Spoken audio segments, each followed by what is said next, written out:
Well, hello everyone. My name is Robin Dolezal. With me as always is Alex Pars and David Renzi. Together we are with Ironwood Financial.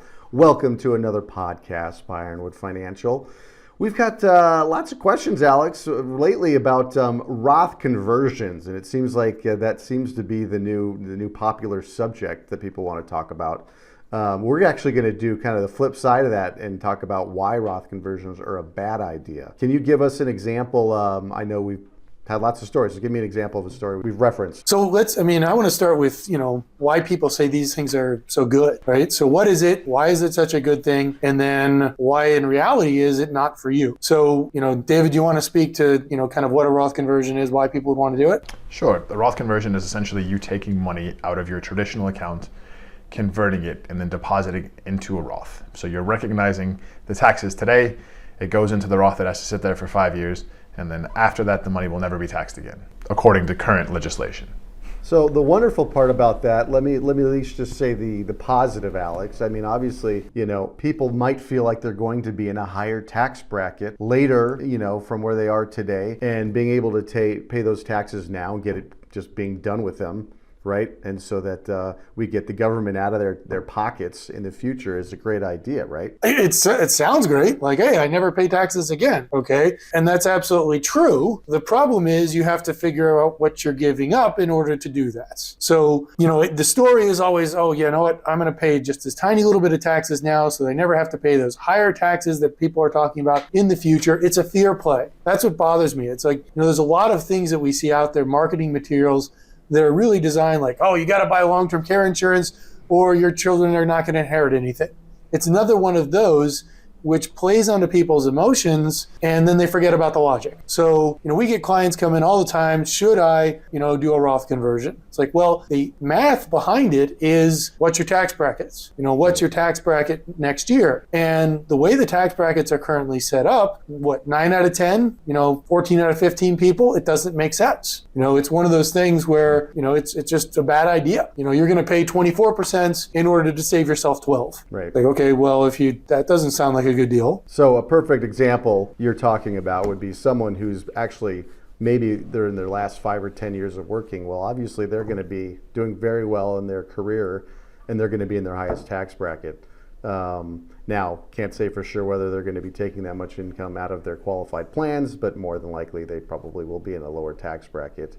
And so these are the folks that it's like, well, this may not be a great idea to, again, save 24% or spend 24% to save yourself 12. Right. And since the introduction of the new Roth 401ks, you see a lot of people getting kind of, in my opinion, suckered into these things. Like, hey, I'm making the most money I'm ever going to make, so I'm going to not claim a deduction this year. And then when I retire and I'm spending less, when my kids are gone, the house is paid off, then I want to not pay taxes in that much lower brackets.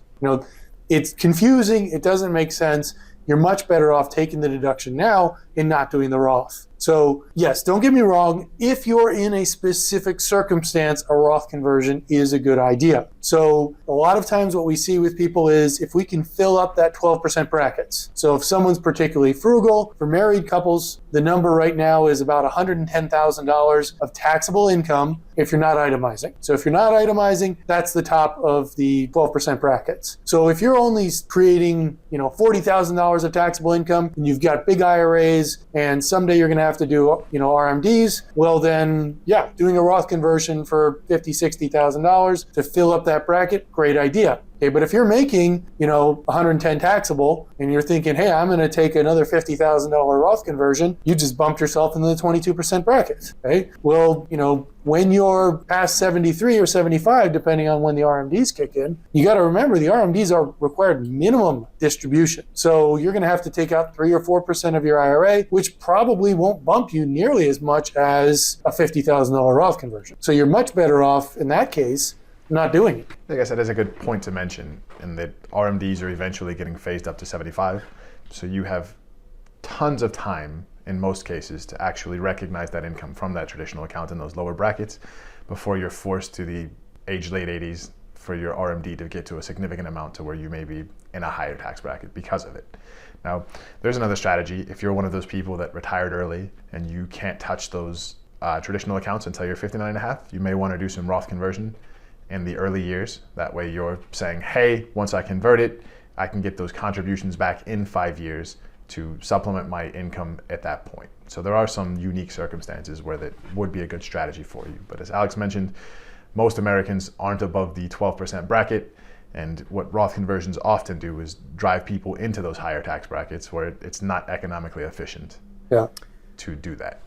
Alex, I am going to play devil's advocate here because you did mention the new 401ks, which are coming out with the Roth, not conversions, but just the Roth option, which I actually do like. I mean, for a young person who's maybe starting out, or at least even in their beginning years, they may be actually in a lower tax bracket, and it would make sense for them to use that Roth product inside that 401k, pay those lower taxes now before they start taking income while they're retiring, which could be 30 years from now. And if tax rates go up, I think that does actually make sense for them. Well, and that's the argument that people have been making for years is, oh my gosh, taxes are going to be higher. Don't you not trust the government? Well, what's history shown us? Tax rates haven't gone up. I mean, I think 12% is a lot better than 15, and that's what I thought was a good rate before. So tax rates have kind of gone down over the last 20 years or so.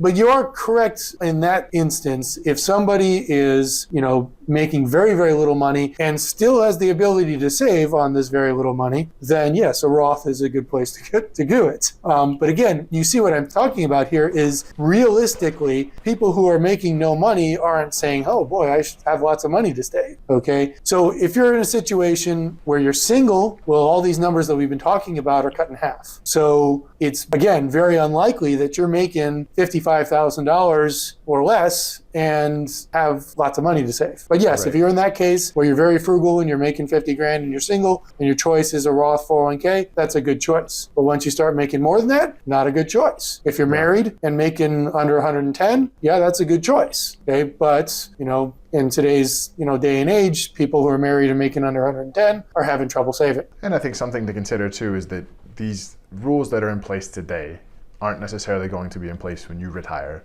or when you need these accounts. And a good example of that would be the beneficiary IRA rules. So it used to be that you inherited an IRA and you could stretch that distribution through your lifetime, and now you're required to do it within 10 years. And the reason why that is because they want to generate more tax revenue. And I think it's a similar play with we'll call it the Rothification of retirement.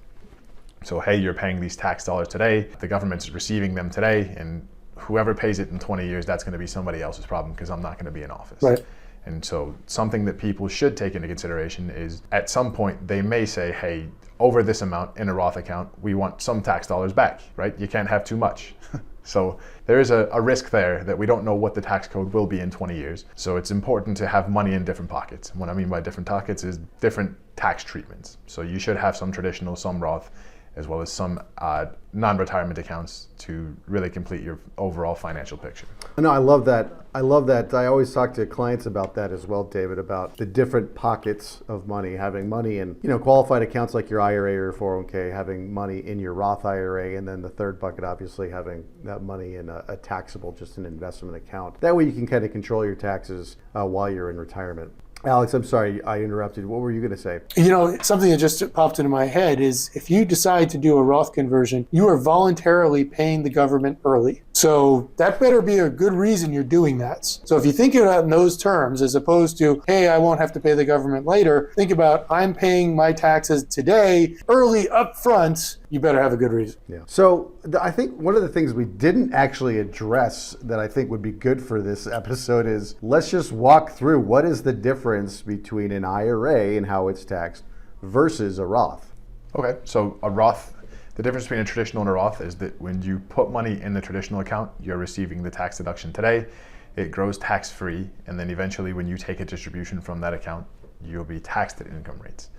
When you put money into the Roth account, you're paying taxes today, putting it in the account, it grows tax-free, and then distributions, unless once you hit a certain age or if it's a qualified distribution, should be tax-free for the rest of your life. And so the bet or the difference between the two is why would I want to contribute to one or the other is purely, hey, do I think I'm going to be in a higher tax bracket later than I am today? Or if I think I'm going to be in a lower tax bracket later than I am today, obviously that would influence the decision in terms of do I want the deduction now or later? And this is very relevant to retirees when you're making those calculations. Don't think about what you're spending now because when you're, 50 years old, you probably have some kids in the house that you have deductions on. You've got your mortgage that you have deductions on. You've got your 401k contributions that you can have deductions on. And you're spending lots more money than when you're retired. When you're retired, maybe your house is paid off. Maybe your kids are gone. Maybe, all it is, it's just you and your spouse. You hope your kids are gone. Right? Yeah, so it's you're gonna, if you think about how much money you spend on your kids, you want those deductions now, and you're gonna spend a lot less when you're retired, and everything's paid off. Yeah, that's a good And that reminds me that the retirement landscape in general has been shifting over we'll call it the last 30 years, in that you rarely see people with pensions. So it used to be that people had these large fixed income devices that they were receiving, whether it be a pension, Social Security, some kind of annuity, and they would get that monthly payment, and they couldn't really control their tax bracket because, hey, they're getting income, and they don't say when or why, they just receive that check. Now that people are primarily contributing to these retirement accounts, like a 401k or a Roth, they actually have much more control over their taxes and when they recognize income. So they could have a high tax year where they would say, okay, great, I'm going to pull a little less out. And then, hey, next year we don't have any income, right? We haven't received Social Security yet. Great, I'm going to do a big distribution this year to offset. So there is definitely more control going forward than there has been in the past. I agree with that completely. It is actually nice that there's more control, on how you can pay your taxes through retirement. So I guess the other part is not just Roth conversions, and maybe this is a topic for a different podcast. We can edit this out if it's not, but how retirees actually take money out of their Roth versus IRA. That might be another subject, actually. Yeah, that's a whole nother subject. Yeah. So why don't we just jump into the outro? Yeah, so the outro, if you have questions about whether you should, is it simple as that? Yeah, if you have any questions about this topic or any other topics, feel free to reach out. All that stuff. Yeah. Well, gentlemen, thank you very much. I think that was actually a great topic. I always like to talk about with Alex and play devil's advocate with him. But folks, if you have specific questions about whether you should do a Roth conversion or not, we are definitely here to help. You can find us at ironwoodfinancial.com or reach us at 520-318-4600, or obviously any other questions regarding Roths in general or retirement planning. We're here to help. If there is a subject that you would like us to discuss in one of our future podcasts, please let us know as well, and we'll address that as well. Have a good one. Thanks for watching.